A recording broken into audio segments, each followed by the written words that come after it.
Бульвар имени Махмуда Эсамбаева – одна из центральных улиц Грозного. В царское время она называлась Дундуковской, в советский период Сталина, а затем проспект Революции. Улица проходит от центральной площади Грозного до Театральной, на которой расположено здание Чеченского драматического театра имени Хампаши Нурадилова. На ней располагаются здания Чеченского государственного театра юного зрителя и Барский дом.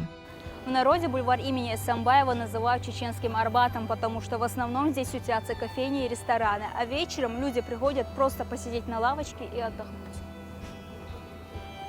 Здесь также проходят различные развлекательные мероприятия, и, конечно, нельзя не упомянуть, что самых стильных жителей республики, возможно, даже страны, можно встретить именно здесь.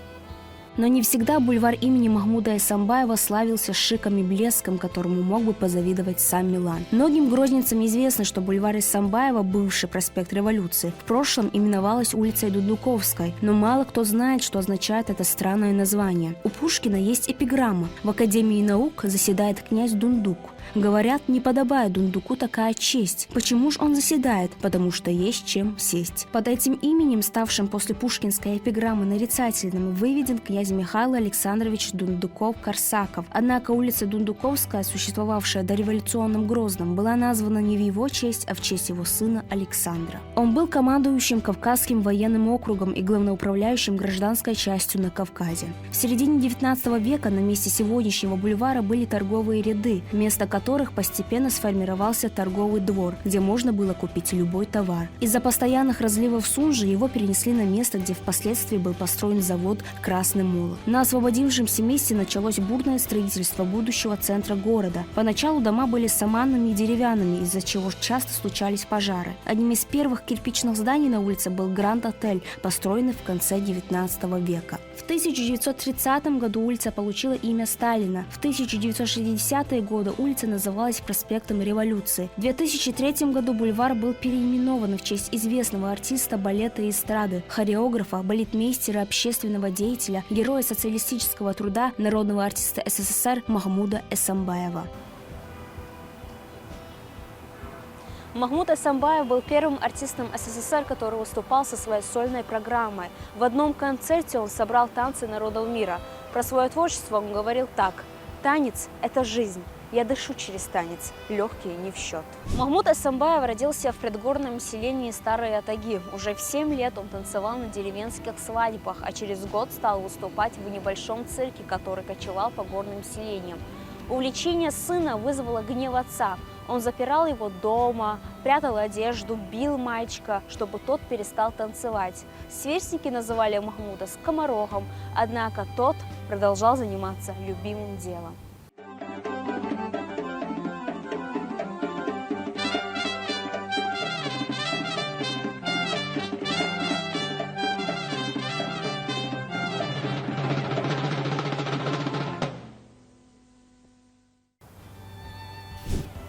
В 1939 году, вопреки воле отца, Махмуд Эсамбаев поступил в Грозненское хореографическое училище и уже в 15 лет выступал в чечено-ингушском ансамбле песни и танца. Когда началась Великая Отечественная война, Махмуду Эсамбаеву исполнилось 16 лет. Он оказался во фронтовой концертной бригаде. Артисты выступали в военных госпиталях, на строительстве оборонительных сооружений и на передовой. Во время одного из таких выступлений недалеко от артиста взорвался снаряд. Осколок попал в ногу. Однако Эсамбаев закончил свое выступление, ушел за сцену и там уже потерял сознание. Военный хирург сказал ему, что ногу спасли чудом, и вряд ли он дальше сможет танцевать. Однако Эсамбаев выздоровел и вернулся на сцену.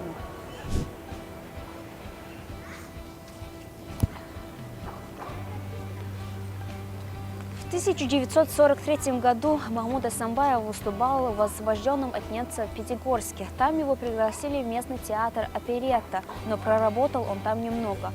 Спустя год чеченцев и ингушей стали выселять в Киргизию и Казахстан. Танцор со своей семьей оказался в городе Фрунзе. Здесь, в местном доме культуры, он давал уроки народных и балетных танцев. Вскоре Эсамбаев стал солистом Киргизского театра оперы и балета. Здесь он исполнял главные партии в балетах «Лебединое озеро», «Спящая красавица», «Бахчисарайский фонтан» и в первых национальных балетных спектаклях. Позже Эсамбаев вспоминал: Я благодарен киргизскому народу, что дал мне возможность понять искусство балета. Я не могу вспомнить ни одного плохого дня в Киргизии. Он был первым танцором, которому было присвоено звание народного артиста Киргизии СССР. В дальнейшем он станет народным артистом еще нескольких союзных республик.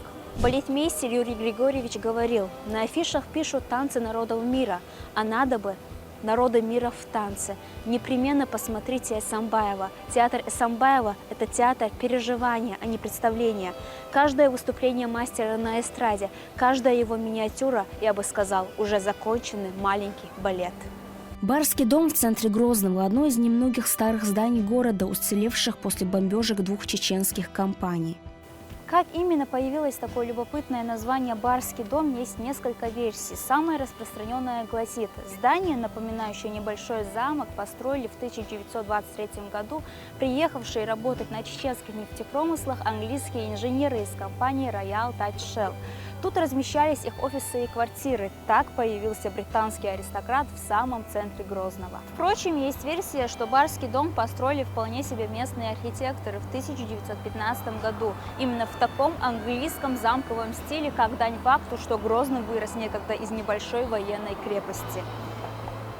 Дом представляет собой квадрат из 3 двухэтажных и 1 трехэтажного блока с небольшим внутренним двориком и ажурными воротами, выходящими на проспект Путина. Но изначально, по словам поэта, писателя и журналиста Адиза Кусаева, дом строился в виде буквы «П». 4-й блок, трехэтажный, расположенный напротив театрально-концертного зала, был достроен позднее. При строительстве особняка был использован местный кирпич. Его производили на кирпичном заводе, построенном бароном Штегелем в конце 19 века на обрывистом берегу Сунжи. Желто-коричневые кирпичи делали из местной глины. Их можно было видеть в кладке многих старых домов Грозного. Кстати, именно в Барском доме жил с 1957 года и до самой смерти в 1993 знаменитый чеченский правозащитник Заюдин Мальсагов, в 1944 пытавшийся противостоять варварскому выселению войнахов из родного края. Один из первых официально вернувшихся из чеченцев на родину в 1957, а затем положивший всю жизнь на восстановление правды о трагических событиях операции «Чечевица». В 2013 году Барский дом был включен в число объектов культурного наследия Чеченской Республики и в туристско-экскурсионный маршрут «Городская прогулка». В наши дни жилые квартиры остались только на верхних этажах. Первые подвальные помещения отданы под коммерцию.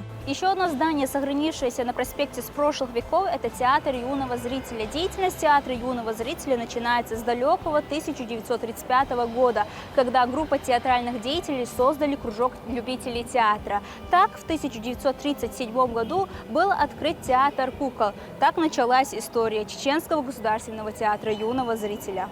На сегодняшний день театр вновь открыл свои двери после масштабной реконструкции. Театр юного зрителя Чеченской Республики воплощает в себе самые смелые и передовые идеи в области современной архитектуры. Этот знаковый объект исторического значения был тщательно восстановлен и преобразован в уникальное пространство, которое волшебным образом сочетает в себе сохраненную атмосферу высокого искусства и инновационные дизайнерские решения. Возвращение старейшего театра после реконструкции – это не только торжественное событие для города и для любителей искусства, но и символ возрождения и продолжения лучших традиций. Это место, где каждая душа может найти свое отражение, свою историю и свою эмоциональную гармонию. На этом наша прогулка по бульвару имени Махмуда Эсамбаева подходит к концу, но нельзя не отметить. В вечернее время эта улица буквально преображается. Все светится вокруг, горят фонари, по улице гуляет много народу, а вдалеке виднеются светящиеся высотки Грозный-Сити.